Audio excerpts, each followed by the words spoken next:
칸 영화제 본상에 오른 우리 영화 두 편이 모두 본상의 수상에 쾌거를 이뤄냈습니다. 박찬욱 감독은 영화 헤어질 결심으로 감독상을 받았고요.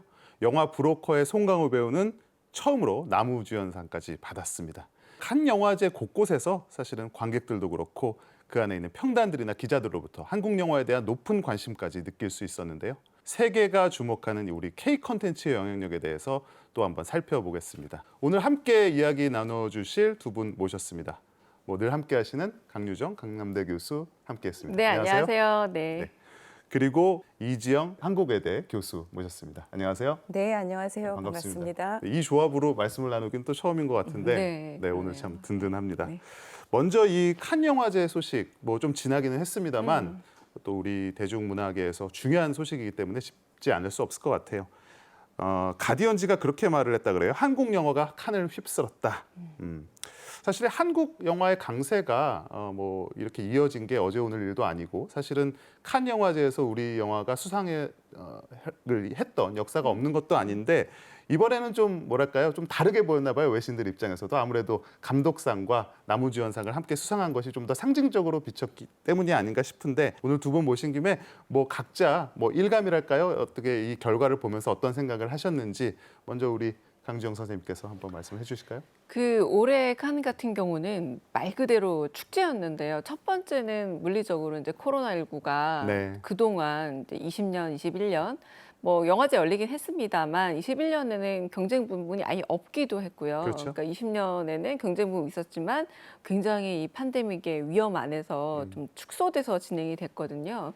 그래서 이제 그 첫 번째, 좀 팬데믹이 좀 끝난 것 아닌가라는 해방감이 있었고 두 번째는 뭐냐면 칸에 가면요. 재밌는 경험 중에 하나가 뭐냐면 우리한테는 대단한 감독들이지만 그냥 동아시아에서 온 한 사람 정도로 길거리에 돌아다니시는 걸 많이 네. 보게 됩니다. 그런데 올해는 어떤 게 자꾸 여러 모니터들과 한편을 미디어를 통해서 연출이 됐냐면 이정재 씨가 한 걸음 걷기 힘든 상황, 가령 송강호 씨도 계속 누군가 사인을 해달라는 상황, 과거에 헐리우드에서 온 배우나 감독이 아니라면 받지 못했던, 물론 시네필이긴 합니다만 대중적 관심을 칸 해변에서 받고 있다는 걸 계속 목격하게 된 거예요. 무슨 말이냐? 한국의 어떤 컨텐츠, 영화 그리고 드라마를 통해서 배우를 비롯한 이 모든 사람들의 대중적 영향력이 커진 거죠. 그러니까 기존에 상 받았다 이런 정도 해봤자 대중들은 사실 잘 모르거든요. 그렇죠. 워낙에 엘리트 문화니까 이 두 가지 변화가 전반적으로 이뤄진, 그리고 하나만 덧붙여서 말씀을 드리자면 팬데믹 전에, 코로나 전에 19년에 바로 봉준호 감독의 기생충이 황금도노상 탔고요. 자, 그리고 나서 아카데미로 이어졌고 미나리로 이어졌고 그리고 OTT이긴 했습니다만 오징어 게임이 이어져가지고 거의 매해 중요한 시상식마다 한국어, 한국 배우, 한국 감독들이 시상대에 올라서 제가 걱정되는 건 이겁니다. 만약에 내년에 아무도 주요 시상대에 못 오르면 이게 더 이상하게 느껴지겠다 싶을 정도로 연속성이 있다 보니까 이제는 우연한 사건 내지는 행운의 기회 이게 아니라 이제 K컬처가 주요 시상대에 없으면 이상한 일이다 정도까지 온 겁니다. 네. 마치 과거에 그 프랑스 영화 전성기 때 당연히 어떤 영화제마다 맞아요. 프랑스 영화가 있어야 되는 것처럼 언급돼야지만 네. 뭔가 마땅한 것처럼 느껴졌는데 이게 사실 우리가 이 상을 기준으로 뭔가 예술을 평가하는 것도 올바른 그런 판단 기준이라고 볼 수는 없는데 그만큼 이제 좀 당연해진 그런 느낌도 없지 않고. 맞습니다. 네. 박찬욱 감독의 그 수상 소감을 보니까 계속 사실 팬데믹을 우리가 극복하고 마침내 극장을 통해서 여러분과 만날 수 있게 돼서 감사하다는 말을 저는 이례적으로 많이 한다고 생각을 했거든요. 한 4번 했습니다. 그렇습니다. 그러니까 작품에 대한 이야기보다 오히려 맞아요. 그 말을 화두로 맞아요. 꺼내는 그러니까 모습을 영화 보였는데. 시사회 할 때도 했고 그 미디어 데이를 가지면서 또 했고 그다음에 수상 이후에도 그랬죠. 계속해서 4번 정도, 그러니까 피지컬 시어터, 그러니까 영화관, 물리적인 영화관에 대한 감사함을 굉장히 여러 번 표했는데 대중적 관심에서는 우리 영화가 계속 드라마가 수상을 하면서 사실 영화관 자체 위협이 별로 대중적으로 이야기되거나 언론을 통해서 이야기된 바는 없으나 영화관 자체에 대한 위협감에 대한 이런 논문이라던가 글은 저도 몇 번 참여했는데 영화계 내부에서 굉장히 많았습니다. 왜냐하면 그 사이 차라리 영화관이 팬데믹만 끝나면 돌아올 수 있어라는 것보다 아니 이거 OTT에 완전히 바뀌는 거 아니야? 음. 플랫폼 자체가 사람들이 이제 더 이상 영화관 안 가고 집에서도 이렇게 볼 수 있는 훌륭한 영화가 많다면 이제 영화관 자체가 사라지고 소위 말하는 그 아시겠지만 프랑스 사람들이나 외국 그 특히 예술 영화 좋아하는 사람들 죽어도 무비란 표현을 안 쓰잖아요. 맞습니다. 시네마라는 표현을 쓴단 네. 말이에요. 이 시네마 끝나는 거 아니냐, 스크린 시대가 끝나는 거 아니냐라는 그 위협감인데 박찬욱 감독은 그렇게 보자면 얼핏 그 기억나시죠? 아이폰으로도 영화 맞아요. 찍는 감독이거든요. 네. 그럼에도 불구하고 왜 이렇게 물리적 영화관에 대해서 강조를 했느냐? 역시 영화는 영화관의 이 시스템 안에서 봐야 네. 최고의 가치를 누릴 수 있다라는 겁니다. 가령 아무리 우리가 뭐 일테면 이렇게 뭐 오케스트레이션이 잘 된 그런 뭐 필하모니들의 연주를 요즘에 워낙에 좋은 뭐 CD라던가 네. 뭐 MP3 있음에도 불구하고 직접 공연 갔을 때 최고다라고 얘기하는 것처럼 영화 역시 영화관에서 보는 게 최고다라고 계속 강조하는 건 오히려 박찬욱 감독을 비롯한 소위 시네아스트, 영화를 굉장히 네. 진지하게 좋아하는 시네필들에게는 아무리 이야기고 아무리 뭐 우리가 접근이 가능한 것들이 쉬운 것들 훌륭한 것 많아도 영화는 영화다. 영화는 영화관에서 볼 때 영화다라는 걸 재차 강조하고 있는 게 아닌가 싶습니다. 정통 시네마 키드로서의 맞아요. 발언 같기도 하고요. 네. 우리 이지영 선생님은 이 결과 어떻게 보셨습니까? 참 기뻤고요. 네, 아니, 너무 기쁘죠, 일단 너무 사실. 기쁜 네. 일이었고 제 감상을 한마디로 요약을 하면 야 정말 세상이 변하고 있구나라고 하는 걸 피부로 실감하게 된 그렇죠. 순간이었어요. 이제 OTT에서의 어떤 한국 드라마들의 성과 그리고 뭐 봉준호 감독의 이제 그 아카데미에서의 성과들 이런 것들이 쭉 이어져 오는 게 이제는 이게 뭔가 세상이 변하고 있는 어떤 흐름을 보여주는 맞아요. 거다라고 생각을 했는데 그 어떤 흐름을 뭔가 어떤 이번에는 영화 예술의 정점에서 또 한 번 그리고 이제 감독만이 아니라 예전엔 사실 주로 감독들만 상을 네. 많이 받았는데 감독과 그다음에 또 다른 그 영화의 배우가 함께 수상함으로써 뭐랄까요 이게 어쩌다가 한번 특출난 감독이 나타나서 상을 받는 이례적인 케이스가 아니라 이제는 뭔가 어느 단계에 오른 것 같은 그런 느낌을 주는 어떤 결과였다라는 생각이 듭니다. 단순히 그러니까 이런 시각으로 많이 보시는 경우들이 많은데 한국 컨텐츠가 짱이다. 최고다. 네, 이것도 한편으로는 맞는 이야기이기도 해요. 그러니까 우리나라 컨텐츠가 워낙에 경쟁력이 높다라고 하는 거는 사실 조금만 비교를 해보셔도 많은 분들이 인정하실 수 있는 내용인데 그런데 그거 플러스 제가 말씀드리고 싶은 거는 이걸 단순히 한국 영화의 승리 혹은 한국 컨텐츠의 승리로만 약간은 민족주의적인 시각으로 몰고 가는 거는 저는 이 시대의 흐름에서 약간 부족한 게 아닌가라고 생각이 듭니다. 그보다는 오히려 다양성 문화의 승리 쪽으로 포커스를 잡아서 모두가 어떻게 보면 서로 다양한 문화들을 서로 인정하고 네. 존중하는 그런 방향성으로 가고 있는 게 아닌가라고 하는 게 저의 희망 섞인 진단입니다. 그러니까 요게 흐름을 보자면 소위 말하는 외국인들이 잘 모르는 한국의 전통적 특징을 살린 작품들이 가게 되죠. 이건 약간의 흐름입니다. 그러니까 그들이 픽하는 거예요. 아, 요거 한번 선택해서 볼까라고 해서 선택을 당하는 입장이었다면 아카데미도 수상이 하게 된 가장 근원적 이유 중에 하나가 아카데미 회원으로 한국인들이 많이 들어갔고요. 심사인원에서도 꽤 많은 부분을 차지했습니다. 마찬가지로 한국 영화들이 계속해서 칸에서 어느 정도 이력을 쌓아온 거죠. 뭐 황금 종려상도 나오고 심사위원 대상이 사실 2등이라고 할 수 있는데 그 상도 이미 박찬욱 감독 올드보이로 올드보이죠. 받았고요. 네. 이렇게 하다 보니까 심사위원 명단에 한국의 송강호 씨도 이번에 배우상을 받은 가장 큰 이유는 지난번에 심사위원으로 칸에 갔다 왔습니다. 그러니까 이런 것들이 소위 말해서 이제는 우리가 을이 아니라 어느 정도 이 주체가 되고 있다. 갑 혹은 기득권 안에 이미 좀 들어가 있다라고까지도 말할 수 있어요. 그러니까 세계 문화의 주류가 되고 있다가 아니라 이미 주류 안에 들어간 겁니다. 이 맞아요. 들어간 것들이 하나하나 성과가 걷어 나가는 것이고 그래서 이제 좀 조심해야 되는 것은 한편으로는 한국 문화의 다양성이라던가 내지는 일종의 반골 정신 같은 것들이 늘 로컬에 남아 있었기 때문에 유지되는 그런 측면도 없지 않아 있었거든요. 그렇죠. 오히려 이제는 명실상부한 주류 안에 들어가 버린 겁니다. 그래서 네. 오히려 이 부분에 있어서의 그런 새로운 정신 혹은 약간의 차별화된 다양성을 어떻게 유지하냐를 걱정해야 될 만큼 한국 문화 위상이죠. 한편 이미 기득권에 들어갔다라는 것도 확실합니다. 우리가 사실 경험해 본 적이 없는 세계예요. 맞아요. 그러니까 네. 우리가 앞에 서 본 적이 없기 때문에 앞에 선 사람으로서 그 주체로서 우리가 뭘 할 수 있을지는 아직 이제 숙제로 남겨진 것 같고, 그야말로 이지영 선생님 말대로 뭔가 이 뭐 아시안 시네마 혹은 아시안 컬처 문화의 다양성의 기수로서 지금 한국이 그 흐름을 주도하고 있는 네. 게 아닌가 이런 생각도 듭니다.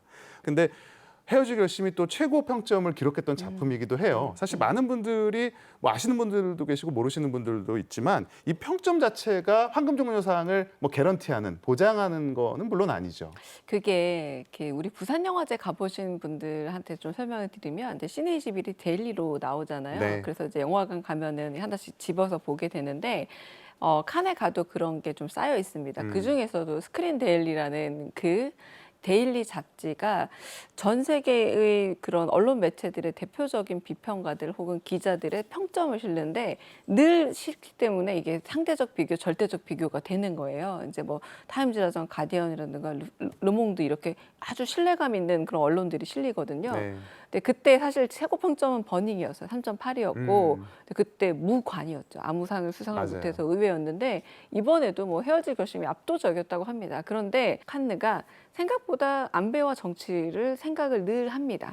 이게 뭐냐면 수상을 제가 조금 이력을 읊어드리면 18년에 바로 만비키 가족이라고 그 고레에다 히로카즈 감독이 황금종려상, 19년에 기생충이 봉준호 감독이 황금종려상. 자, 그 다음에 20년에 티탄이라는 작품으로 프랑스의 여성 감독이 상을 받습니다. 티탄이라는 작품 역시도 매우 비사회적이고 예술적인 어떤 그 아티스트로서의 면을 극단으로 치달은, 그러니까 사회성보다는 예술성을 굉장히 극단적으로 노린 작품이었거든요. 네. 자, 그러면 이제 올해 어떤 상을 줘야 될까라고 생각했을 때 아마도 첫 번째 사회적 메시지가 좀 있어야 한다라는 고민과, 그리고 적어도 유럽 영화에 대한 관심을 한 번 더 보여줘야 된다라고 했을 때 이번에 수상한 작품 그 슬픔의 삼각형은 스웨덴 출신 감독이고요. 또 한편으로는 그 역시 칸느맨입니다. 왜냐하면 이미 황금종려상 한 번 받았거든요. 그렇군요. 두 번째 수상과 동시에 한 요트, 거대한 대형 요트 안에 모여있는 사람들의 난민, 인종 갈등, 그리고 계층 문제 같은 사회적 메시지가 아주 강렬한 작품이었다 네. 보니 이런 상대적인 여러 상황에서 박찬욱 감독이 감독상으로 조금 밀린 거지, 저는 작품에 있어서의 평가라던가 작품에 대한 사람들의 호응도는 거의 최고였다라고 그 현지에서도 뜨겁게 전달이 되고 있기 때문에 그런 면에서는 제가 조금 농담 삼아 좀 운이 없었다 정도로 말을 할 수 있지 않을까라는 생각이 들기도 합니다. 네. 우리 이지영 선생님께서 어떻게 보셨어요? 네, 거의 비슷하게 네. 생각을 하는데요. 그런 안배 측면에서 사실은 한국 영화한테 또 완전히 메인 스포트라이트 자리를 완전히 내주기에는 아무래도 유럽의 자존심이 좀 상하지 허락하지 않았을 것이다. 않았었을까라는 네. 생각이 그냥 저의 예상입니다. 지금 뭐 어떻게 보면 한국 영화 OTT든 뭐 시네마 포맷이든 정말 전성기를 누리고 있어요. 이 한국 영화라든지 뭐 나아가서 한국 문화 전체에서 한국 컨텐츠만이 가지는, 특히 이 시대에 뭔가 네. 주목할 만한 부분들이 있을까요? 첫 번째는 경쟁이 너무 심해요, 우리나라가. 맞습니다. 그래서 퀄리티가 자동적으로 좀 이렇게 상향 조정될 수밖에. 성준화되는. 네. 그래서 웬만큼 한국 뭐 TV나 이런데 등장하는 드라마다 그러면 어느 정도 퀄리티 이상은 좀 보장받는 네. 그런 부분이 있을 것 같고요. 사실 제가 가장 주목해서 보는 부분은 아마 많은 분들이 그렇게 생각하실 텐데 대한민국의 역사라고 하는 그 스토리가 워낙에 강렬하다라는 점을 들 수 있을 것 같아요. 그러니까 모두가 생각할 수 있듯이 식민지라든가 군부 독재라든가 그리고 민주화 맞습니다. 이런 어떤 과정들을 거치면서 거기에서 끌어낼 수 있는 이야기가 너무나도 무궁무진하게 많고요. 그리고 민주화라고 하더라도 민주화되고 우리 모두 행복하게 살았어가 아니거든요. 네.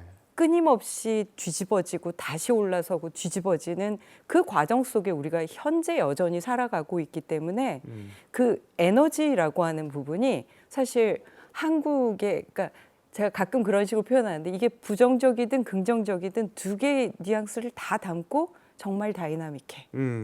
예. 그러니까 어떤 식으로든 가만히 정체되어 있지 않은 특성이라고 하는 게 특히 동아시아의 다른 국가들과 비교해 봤을 때 한국 콘텐츠가 가지고 있는 힘이라는 생각이 들고요.